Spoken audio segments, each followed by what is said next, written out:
আর সেটি ছিল বিসমিল্লাহ। যুদ্ধ শুরু হয়েছিল টেকনাফের ওয়াইকং ইউনিয়ন সংলগ্ন ইউনিয়নে।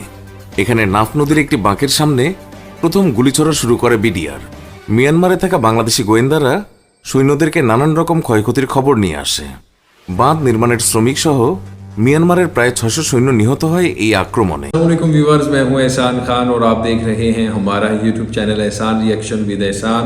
मैं उम्मीद करता हूं आप जहां भी होंगे एंजॉय करते होंगे, मज़े में होंगे और फिटफाट होंगे। व्यूअर्स, बहुत ही अहम वीडियो है नाफ रिवर।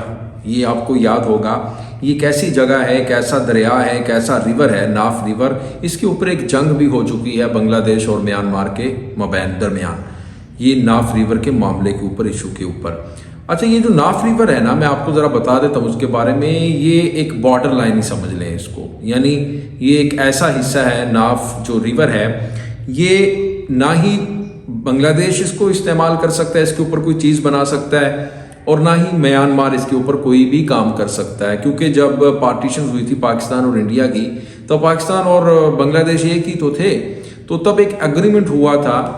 तो उस डील के मुताबिक ना ही म्यांमार उसके ऊपर कोई काम करेगा, ना ही पाकिस्तान करेगा। अब तो बांग्लादेश जाहिर बात है जब से अलग हुआ पाकिस्तान से, तो फिर उसकी उनके साथ डील चल गई। खैर, जब बांग्लादेश अलग होता है ना पाकिस्तान से, तब उसके हालात बहुत बहुत बहुत बुरे थे। यानी बांग्लादेश के इंफ्रास्ट्रक्चर नहीं था, कुछ भी नहीं था यार।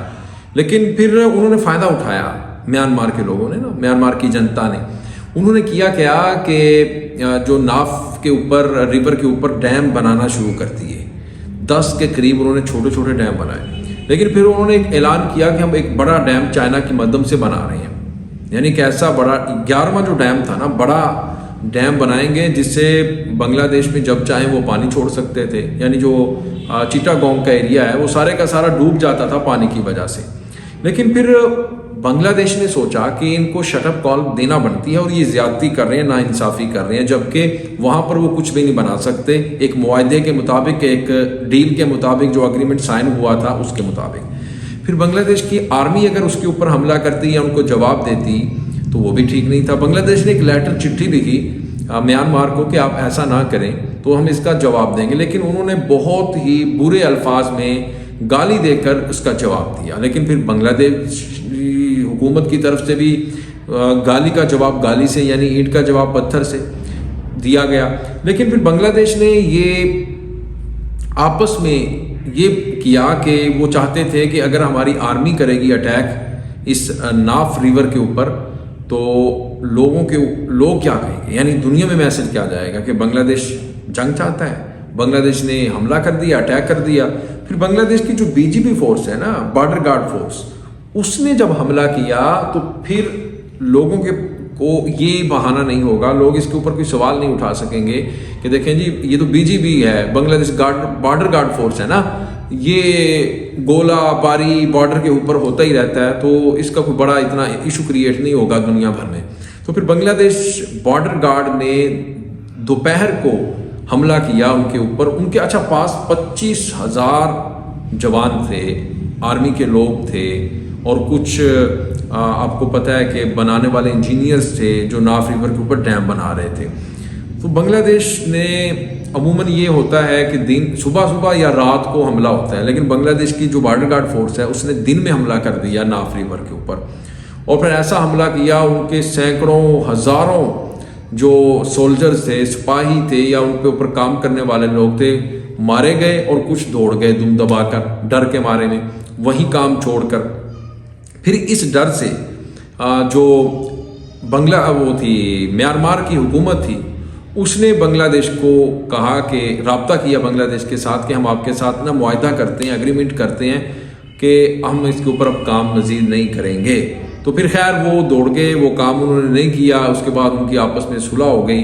तो इस तरह से एक जंग भी हुई है नाफ वार के नाम से, जो बांग्लादेश ने वो जीती है जंग।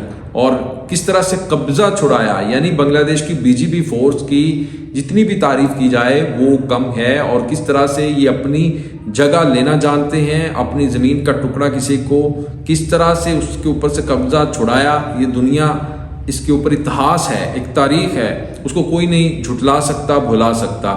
खैर, मेरा ओवरव्यू बहुत ही लेंथी लंबा हो गया, इसके लिए वेरी सॉरी। वीडियो की तरफ बढ़ते हैं, बड़ी इंटरेस्टिंग वीडियो। आपसे मेरी रिक्वेस्ट है कि इस वीडियो को आपने अंत तक व्यूअर जरूर देखना है। ले जी वीडियो देखते हैं, 3, 2, 1 एंड क्यू।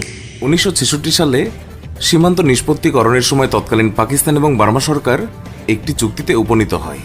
এই চুক্তির সিদ্ধান্ত অনুযায়ী নাফ নদীর খাতের মাঝ অংশকে দুই দেশের সীমান্ত হিসেবে নির্ধারণ করা হয়। এই নির্ধারণে মিয়ানমারের নাফ নদীতে 12টি প্রশাখা আছে। চুক্তি অনুযায়ী মিয়ানমার সরকার এই প্রশাখায় এমন কোনো পদক্ষেপ নিতে পারত না যাতে নদীর গতিপথ বা মোহনায় কোনো বাধার সৃষ্টি করে, কারণ সবকিছুর ঊর্ধ্বে নাফ নদীর খাতের মধ্যস্থানকে আন্তর্জাতিকভাবে দুই দেশের সীমানা বলে নির্ধারণ করা হয়েছিল।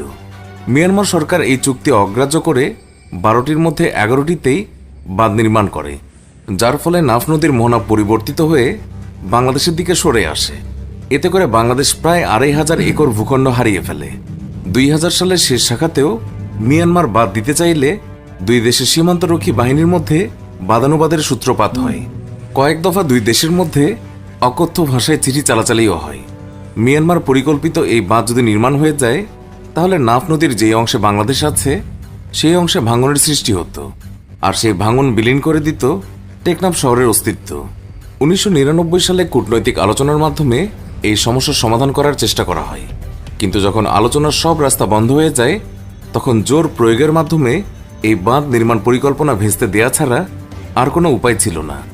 মিয়ানমারের সেনারা আঘাত হানার জন্য প্রস্তুত হয়। এদিকে গোপন সূত্রে এই হামলার খবর পেয়ে যায় বিডিআর বাহিনীও। তারাও নিতে থাকে যুদ্ধের নানান সব প্রস্তুতি। তৎকালীন সময়ে বিডিআরের মহাপরিচালক ছিলেন মেজর জেনারেল অবসরপ্রাপ্ত আ.ল.ম. ফজলুর রহমান, একজন বীর মুক্তিযোদ্ধা। কাজেই সাহস ছিল বুক ভর্তি।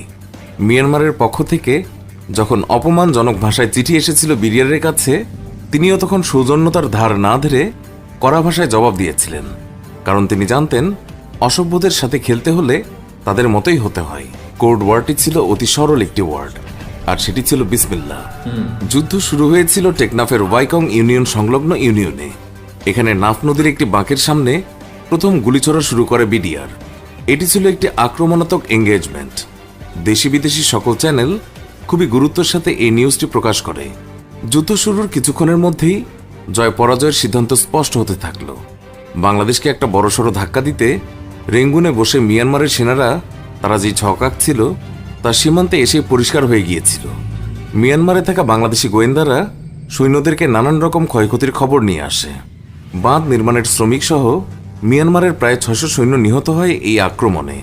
মিয়ানমারের এই ক্ষয়ক্ষতির পেছনে ছিল জেনারেল ফজলুর রহমানের এক অভিনব প্রক্রিয়া। তিনি এলিমেন্ট অফ সারপ্রাইজ বা ঝুঁকিপূর্ণ এক মাইন্ড গেম খেলেছিলেন।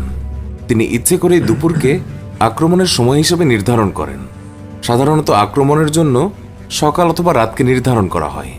দুপুরবেলা আক্রমণ কিছুটা নজিরবিহীন, কারণ দুপুরটা এমন একটা সময় যখন শারীরিকভাবে মানুষের শরীরে একটু শৈথিল্যতা চলে আসে, আলস্য এসে উপস্থিত হয়, আর শীতের দুপুরে এই আলস্য যেন একটু বেশি জেগে বসে। এই পরিকল্পনা সফল হয়েছিল। নিয়মিত রুটিনের বাইরে এই আক্রমণে হতভম্ব হয়ে গিয়েছিল মিয়ানমারের সৈন্যরা।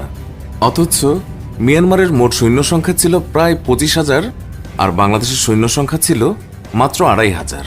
व्यूवर्स, आपने ये वीडियो देखी नाफ नदी के बारे में, जिस तरह से वो बात कर रहे हैं, और फिर बांग्लादेश की तरफ से जिस तरह से हमला किया गया और वो नाफ नदी के ऊपर कब्जा छुड़ाया गया और दुम दबाकर भागने पर मजबूर किया म्यांमार की फोर्सेस को, म्यांमार के लोगों को, और फिर वहाँ पर डैम भी नहीं बनने दिया, इसके बारे में बता रहे थे। और वो आपने देखा भी, वो जगह भी दिखाई गई। बड़ी अच्छी वीडियो थी। आपका इसके बारे में क्या कहना है, फीडबैक ज़रूर दीजिएगा। इंशाल्लाह नेक्स्ट वीडियो में आपके साथ एक बार फिर मुलाकात होगी। तब तक के लिए अल्लाह हाफिज़।